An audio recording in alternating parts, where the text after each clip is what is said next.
ભારત વિકાસ પરિષદ મહાવિજય શાખાના જે ફેસ્ટિવલ એક્ઝિબિશન દરમિયાન અમે આજે ડીસાના જલારામ મંદિર એસી હોલમાં જ્યારે આજે 12 તારીખ છેલ્લો દિવસ એ દરમિયાન આજે અમે મામા ધોળકાવાળા જેઓ અહીંયા તેઓ પોતાના ચંપલનો જે વિવિધ વેરાયટીના ચંપલનો જે સ્ટોલ લઈને આવ્યા છે ત્યારે આજે અમે એમની મુલાકાત દરમિયાન જે એમની વિવિધ વેરાયટીઓ છે તેઓની ખરીદી શું છે, કેવા ભાવે વેચે છે અને તેમનું માર્કેટ ક્યાં ક્યાં છે, ભારતભરમાં છે, ગુજરાતમાં છે કે અમદાવાદ પૂરતું છે કે વિવિધ શહેરોમાં છે, તે વિશે અમે આજે મામા પાસે સ્વયં એમના સ્વમુખે અમે એમની આ આખી જે હિસ્ટ્રી છે એમની એ અમે એમની પાસેથી જાણીશું.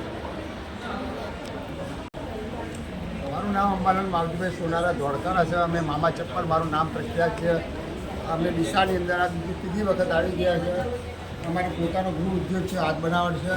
અમારું ગુજરાતની અંદર ઘણી જગ્યાએ અમે એક્ઝિબિશનમાં જઉં છું અને મારે ત્યાં અત્યારે દાહોદમાં પરમેનન્ટ છે અને અત્યારે કડી બી ચાલુ છે અને મેં આ ચોથી વખત અહીં આવ્યો છું અને મને અમારી દરેક સરકારી મેળામાં પ્રાઇવેટ મેળામાં અમારો બનાવીને વેચવા જઈએ છીએ.